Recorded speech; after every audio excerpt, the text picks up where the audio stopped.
दिग्दर्शक नाट्यलेखक श्री सोनी म्हणतात की 6 शास्त्र 18 पुराण सर्व तीर्थांचं जेवढं फळ तीर्थयात्रा केल्याने मिळतं तेवढं फक्त पुण्य श्लोकांनी अहिल्यादेवी होळकर यांचं स्मरण केल्याने मिळतं असं ते नाट्य दिग्दर्शक त्यांचं मत मांडतात.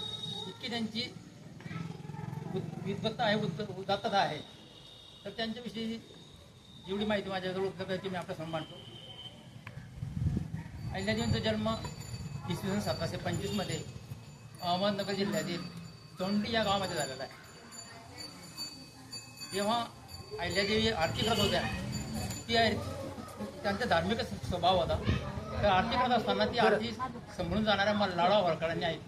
मल्हारराव होळकर हे मराठ्यांच्या याच्यात मोठे सेनानी होते, सेनापती होते आणि त्यांचं संस्थान होतं इंदोरचं संस्थान त्यांच्याकडे होतं. इंदोरचा कारभार त्यांच्याकडे राहायचा. ते समोरून जात असताना त्यांच्या लक्षात आलं की ही मुलगी फक्त 7-8 वर्षाची मुलगी होती. ही मुलगी कोण आहे बाबा तिची माहिती काढली आणि त्यांनी अहिल्यादेवींना आपली सून करून घेतली.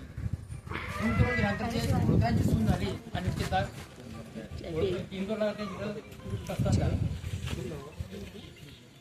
लग्न झाल्यानंतर नेहमीच स्वाऱ्यांवर राहायचे त्यांचे मिस्टर. आणि इसवी 1754 खंडेराव त्यांचं नाव होतं आणि सासरेमाचं नाव होतं मल्हारराव. खंडेरावाचं निधन 1754 कुंभेरी येथील युद्ध करताना त्याचं निधन झालं आणि त्यांच्याकडे विधवा पण आलं. त्यांनी सती जाण्याचाही प्रयत्न केला, पण मल्हारराव होळकर त्यांचे सासरे हे अतिशय दूरदर्शी असे माणसं होते आणि पराक्रमी पुरुष होते. त्यांनी सती जाण्यापासून देवींना प्रवृत्त केलं आणि त्यांना पुढील कारभार सांभाळण्यासाठी त्यांची जडणघडण घडवून आणली. त्यांना शिक्षणही दिलं. म्हणजे लक्षात घ्या की सून घरी आल्यानंतर त्यांना शिक्षण दिलं, लष्करी शिक्षण दिलं, मुलगी कारभाराचं शिक्षण दिलं आणि आपल्या राज्यकारभाराचा पुढला वारसदार कसा असेल याच्या याच्याकडे त्यांना पाहिलं आणि त्यांना तसं घडवलं, वाढवलं. आणि योग असा आला की 1754 खंडेराव गेल्यानंतर 1766 मल्हारराव सुद्धा गेले. मल्हारराव गेल्यानंतर त्यांचा मुलगा होता एक मालोजीराव. मालोजीरावची कहाणी अशी ऐकण्यात आलेली आहे.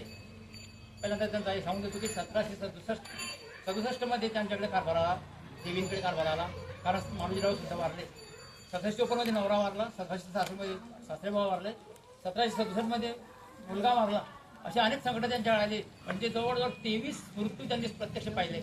एवढी संकट येऊन सुद्धा त्यांनी धीरगंभीरत्व सोडलं नाही आणि त्यांची बुद्धता, त्यांची लायकी पुन्हा प्रज्वलित होत गेली. जसं सोनं तापल्यानंतर पुन्हा तळपतं तसा त्यांचा प्रकार आपल्याला दिसून येतो की त्यांच्या जीवनावर जेवढे जेवढे संकट आले त्या संकटातून त्या पुढे पुढे सरकत गेल्या आणि त्यांच्या हातून जो कारभार घडला तो सगळ्या जगासाठी विश्ववंदनीय ठरला असं म्हणायला हरकत नाही आहे.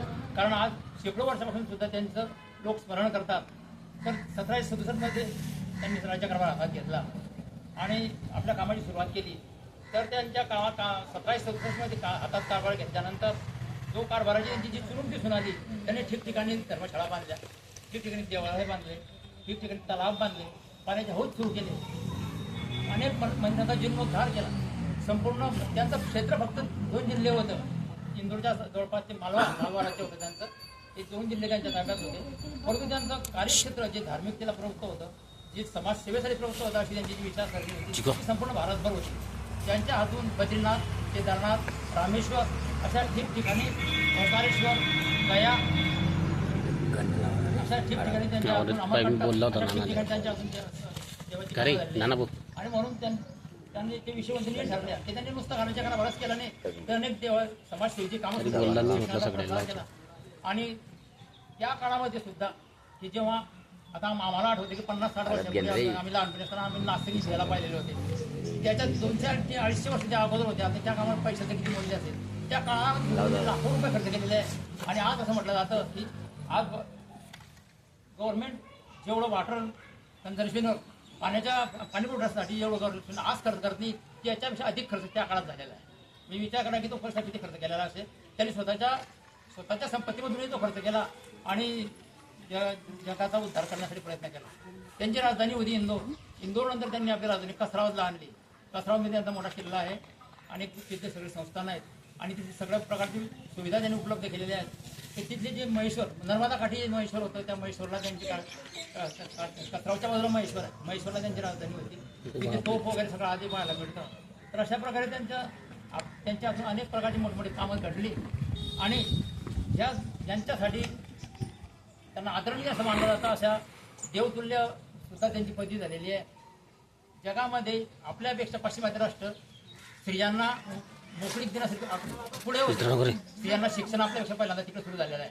आपल्याकडे ज्योतिबा फुलेंनी शिक्षण सुरू केलेलं आहे आणि त्यासाठी त्यांना मोठा विरोध पत्करलेला आहे. पोत्यामध्ये बांधून मुलींना घरामध्ये शिकवायचे असं तो प्रकार होता.